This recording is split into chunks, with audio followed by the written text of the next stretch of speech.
আমাদের বেনারসে next destination এবং last destination Ramnagar fort. এই ছিল রামনগর ফোর্ট। যথেষ্ট প্রশস্ত, অনেকটা এরিয়া জুড়ে এই রামনগর ফোর্ট, যার রামনগর ফোর্টের বাইরে পার্কিং ছিল। আমরা বাইক পার্ক করে ভেতরে ঢুকেই বাম হাতে ছিল টিকিট কাউন্টার, পার হেড 80 করে টিকিট। তো এই যে ছিল, এই যে দেখানো হচ্ছে জায়গাটা শেড দেওয়া, এটা হলো টিকিট কাউন্টার। তো 80 টাকা করে টিকিট কাটা হয়েছে। কেটে আমরা ভেতরে প্রবেশ করেছি। প্রথমে ভেতরের এরিয়াটা বুঝতে পারিনি যে এতটাই বড় হবে। পরে যখন ভেতরে প্রবেশ করা হলো তখন বুঝতে পারলাম এরিয়াটা যথেষ্ট বড়। এমনকি ভেতরে যে রুমগুলো রয়েছে ওখানে এই ফোর্টের যে সমস্ত পুরনো জিনিসপত্র সেগুলো এই এক্সিবিশনের মতো বলতে গেলে সাজানো রয়েছে। এক একটা রুমে এক এক রকম তাদের ব্যবহৃত, ফোর্টের যে সমস্ত সদস্যরা ছিলেন তাদের ব্যবহৃত জামা কাপড়, তাদের ব্যবহৃত অস্ত্রশস্ত্র, তাদের ব্যবহৃত মানে যে সমস্ত জিনিসে তারা মানে বসতেন, সেই চেয়ার বা যে সমস্ত জিনিস ব্যবহার করতে, মানে তাদের সে সময়কার গাড়ি, রিক্সা ইত্যাদি ইত্যাদি অনেক জিনিস, তারপরে পালকি, বিভিন্ন রকম জিনিস সেখানে সাজানো ছিল। তো ভেতরের কিছু আমাদেরকে ভিডিও করতে দেওয়া হয়নি। আমরা চেষ্টা করেছিলাম অনেকবার, কিন্তু প্রত্যেকটা কোনায় কোনায় ক্যামেরা ছিল, আমাদের একটুও ভিডিও করতে দেওয়া হয়নি। আর এই যে দিকটা দেখছেন এটা ফোর্টের বলতে গেলে পেছন দিক। আমরা যে দিক থেকে ঢুকেছি বলতে গেলে পেছন দিক, কিন্তু গঙ্গার দিক থেকে দেখলে এটা ফোর্টের সামনের দিক। খুব সুন্দর জায়গাটা। আর গঙ্গাটা তো সত্যিই সুন্দর সুন্দর লাগছে। আর ছোটো ছোটো কতগুলো নৌকা গঙ্গার ওপর দিয়ে বয়ে যাচ্ছে, খুব সুন্দর লাগছিল। আর আমরা একটা ছোট্ট সুড়ঙ্গ দিয়ে এই দিকটায় এসে পড়েছি। প্রথমে বুঝতে পারিনি, তারপরে সুড়ঙ্গ দিয়ে অনেকটা হেঁটে এসে তারপরে একটা নিচু দরজা ছিল, সেখান দিয়ে মাথা নিচু করে এই দিকটায় এসে পড়েছি। তো এত সুন্দর জায়গাটা, আর ফোর্টটাকে আরও সুন্দর করে বোঝা যাচ্ছে এখানে এসে। তো এই হলো। আর গঙ্গার দিকে মুখ করে থাকলে ডান হাতে একটি ঘাট আছে, যার নামটা আমি বলতে পারবো না। আর এই বাম দিকে ওই যেই নৌকাটাকে দেখছিলেন বয়ে যাচ্ছিল, সেটাই দিক দিয়ে এখন বয়ে যাচ্ছে। এটা বাম সাইডটা। এখান দিয়ে কোনো নামার জায়গা নেই, নামার জায়গা আছে ওই ডান দিকেই। গঙ্গার দিকে মুখ করে থাকলে ডান দিকে ঘাট রয়েছে। এখন সেই সময়কার যারা ছিলেন তারা এইখান দিয়ে নামতেন কিনা সেটা আমি এখন বলতে পারবো না। তখন টাইম হয়েছিল এই 5টা মতো, কি 5টা 5, মানে সূর্যটা প্রায় অস্ত যাবে। আর এই হলো গঙ্গার ঘাট, নিশ্চয়ই কোনো একটা ঘাট। এই ঘাটটার ঠিক জানি না, নামটা জানি না। অসাধারণ জায়গা, অসাধারণ জায়গা। এখান থেকে সূর্যাস্তটা অসাধারণ লাগবে। তো আমরা প্রায় ফোর্টে ওই 6টা পর্যন্ত ছিলাম। তারপরে ফেরার পথে আমি ওকে বললাম নমঘাটটা একটু দেখবো, নমঘাটে তো যাওয়া হয়নি। তো এই যাওয়ার ব্রিজের ওপর দিয়ে যাওয়ার সময় আমরা ডান দিকে দেখছিলাম নমঘাট, কারণ ওখানে নমস্কারের অত সুন্দর একটা স্ট্যাচু করে রাখা ছিল বলে নমঘাটটা বুঝতে পেরেছিলাম। তো তারপরে হোটেলে গিয়ে প্রায় 7:30 থেকে 8:45 অবধি রেস্ট নিয়ে তারপরে আবারও বেরিয়েছিলাম। একটু কিছু মানে নোনতা খাওয়ার মন করছিল, চলো একটু ঘুরে আসি, আরেকবার হেঁটে আসি ওই দিকটায়, আর ওই দশমেধ ঘাটের কাছে, আর একটু কিছু নোনতা জাতীয় কিছু খাবার পেলে খাবো, আর যদি টুকটাক কিছু খাই তো তাই আবারও বেরিয়েছিলাম। 7টা বেজে গেছে। তো এতক্ষণ রেস্ট নিচ্ছিলাম হোটেলে। তো এখন আবার চা খেতে বেরিয়েছি, হাঁটতে বেরিয়েছি, পায়ে প্রচণ্ড ব্যথা। ও চা খেয়েছে, আমি খাইনি। পায়ে এখন প্রচণ্ড ব্যথা, তাও একটু নোনতা জাতীয় কিছু খাবার খেতে ইচ্ছা করছিল, তাই একটু বেরিয়েছি। তারপরে রাত্রে দেখি কোথায় কি খাই। ও তো বলছিল যে জোম্যাটো থেকে অর্ডার করবে, দেখা যাক জোম্যাটো থেকে অর্ডার করে তাই খাবো, না হলে এখানেই যাই খাবো, যা পাবো সেটাই খেতে হবে আজকের মতো। তো এই হলো ব্যাপার। এই চলুন কি খাই দেখি। আজকের ক্রাউডটা দেখুন, এখানে মানে হাঁটাই যাচ্ছে না এমন অবস্থা। এই হলো ভাইরাল চাট সেন্টার থেকে এই ভিড়। কালকেও এত ভিড় ছিল না, আজকে এত মারাত্মক ভিড়। বাপরে, বাইকগুলো এমনভাবে যাচ্ছে প্রায় মেরে দিয়ে চলে যাচ্ছে, এরকম অবস্থা।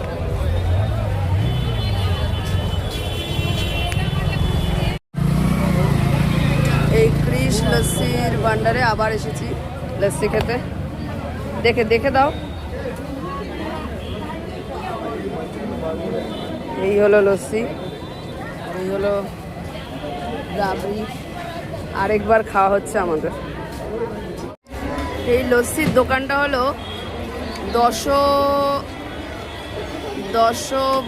দশমেদ বোর্ডিং হাউসের, এই যে দশমেদ বোর্ডিং হাউস, তার ঠিক নিচেই কৃষ্ণা লস্যি ভান্ডার। বেশ ভালো। অবশ্য আমি আগেও নামটা খারাপ বলেছি, কৃষ্ণা, কিন্তু কখনোই আমি পুরোটা খেতে পারিনি। আমার লস্যি খাওয়া হয়ে গেছে, এখন ও খেয়ে নি। এই হলো 4-5টা।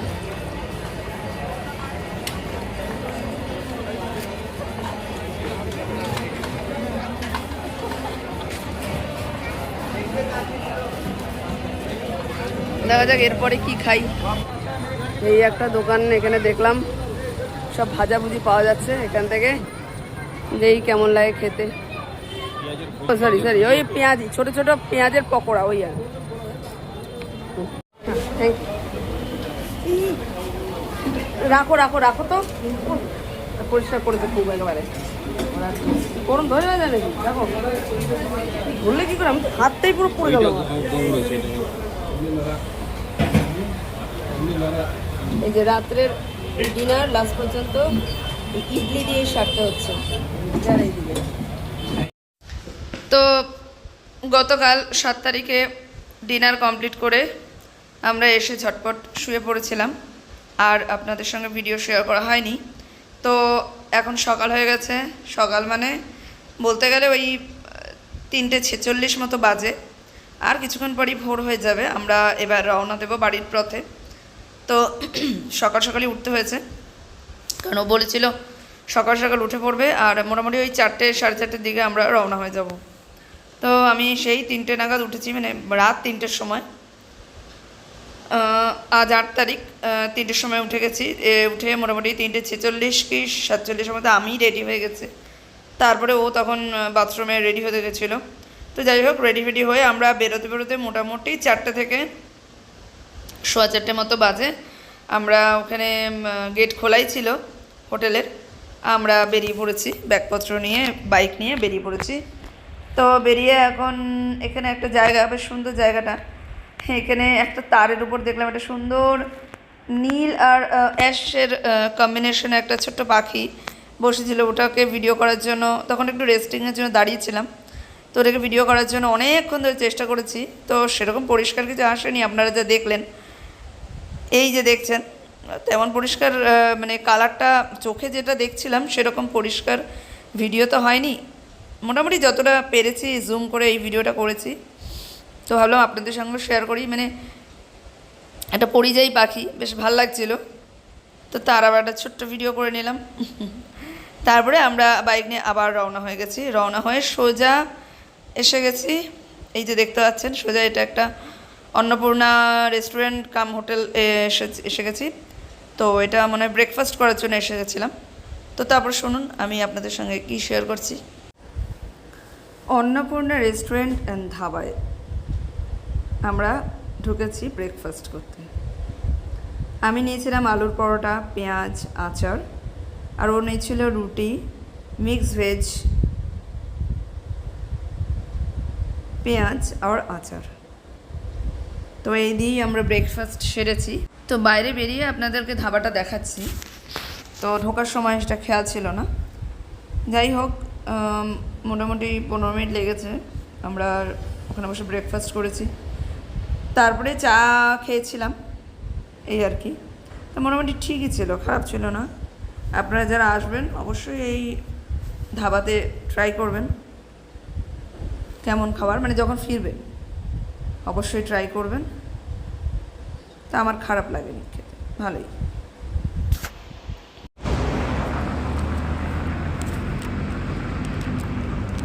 এই হোটেলটা থেকে এক্ষুনি আমরা ব্রেকফাস্ট করলাম। এটা হলো Annapurna family restaurant and dhaba.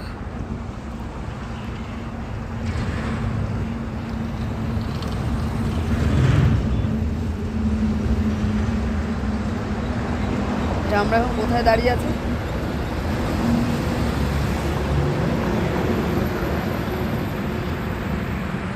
যাই হোক, এটা মেন রোডে, মানে কোন এই সামনে কি আসবে সেটা একটা বলো।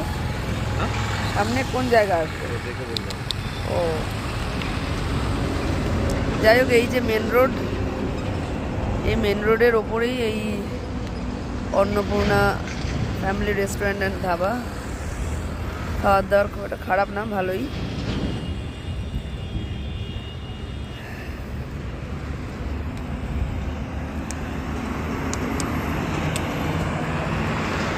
রুটটা কনফার্ম হয়ে পরে আপনাদেরকে জানাবো।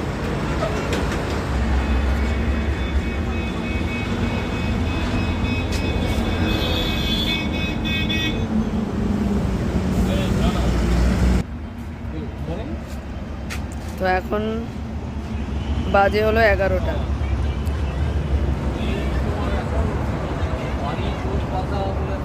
আমরা এখন চা খাচ্ছি। এই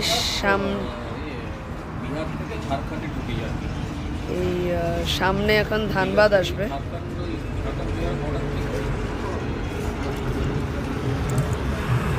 ওই ঝাড়খণ্ড বিহার বর্ডার থেকে 10 কিলোমিটার পরে গিয়ে আমরা এখন দাঁড়িয়ে রয়েছি একটা চায়ের দোকান, সেখান থেকে এখন দুধ চা খাচ্ছি। দুধ চা,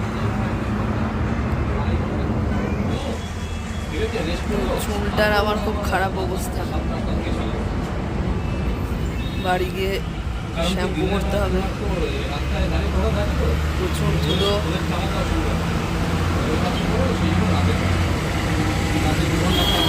তো আবার আমরা যদি ধানবাদে দাঁড়াই তো আবার সেখানে একটু চা ফা খাবো, নতুবা একেবারে ধানবাদের পরে গিয়ে দাঁড়াবো।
তো আবারও চলতে চলতে এবারে লাঞ্চের সময় এসে গেছে।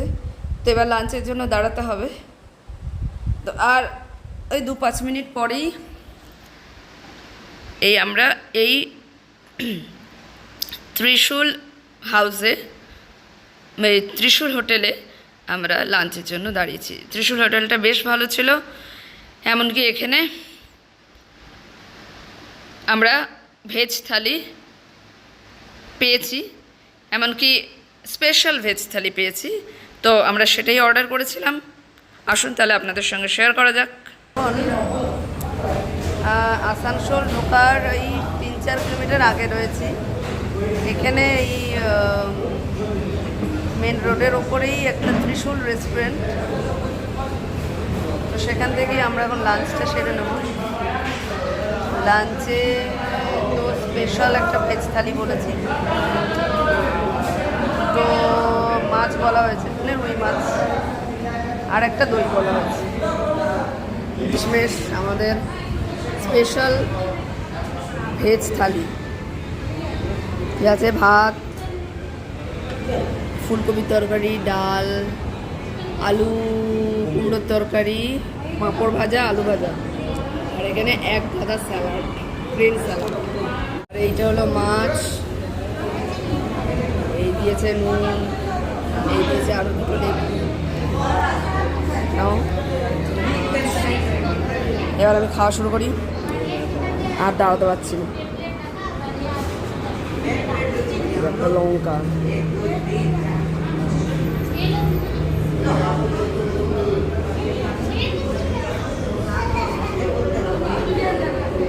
ওইখানে আবার চাটনিও দিয়েছে।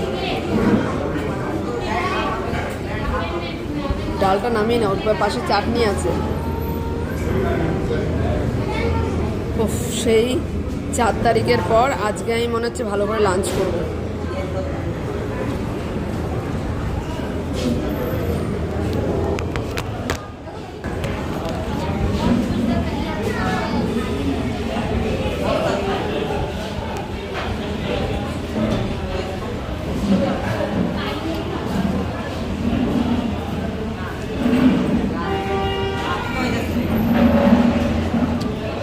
জিজ্ঞেস করতে হবে ওকে, এটা কি চাল,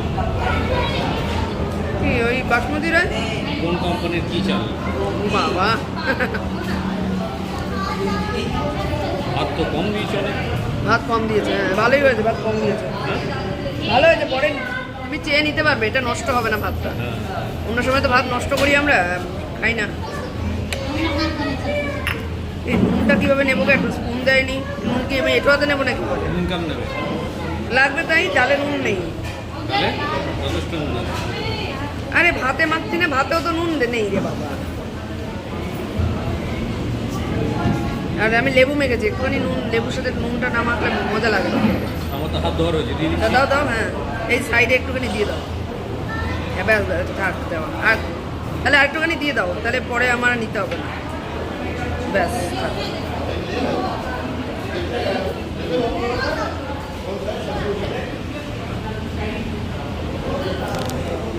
ভালো। এই লাঞ্চের পরে আবার নিয়েছি আমরা মিষ্টি দই, দুজনেই দোকানে মিষ্টি দই নিয়েছি, ওই যে আর একটা, এই আর একটা।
এসে যাবে, তারপরেই মধ্যমগ্রাম আমরা বাড়ি যাব।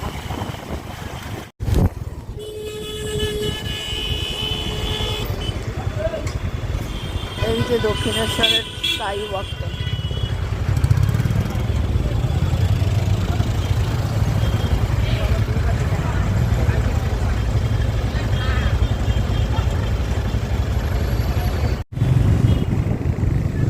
আর একটুখানি রাস্তা, তারপরে এসে যাবে আমার মাসির বাড়ি, ওর মাসির বাড়ি। সেখান থেকে সেখানে আমরা ডিনার করবো, ডিনার করে দেন আমরা মধ্যমগ্রামে ফিরবো। আর অল্প রাস্তা, সেখানে গিয়ে একটু রেস্ট নেব, চা খাবো, ডিনার করবো, দেন বাড়ি যাব। আর একটুখানি এসেই গেছে প্রায়।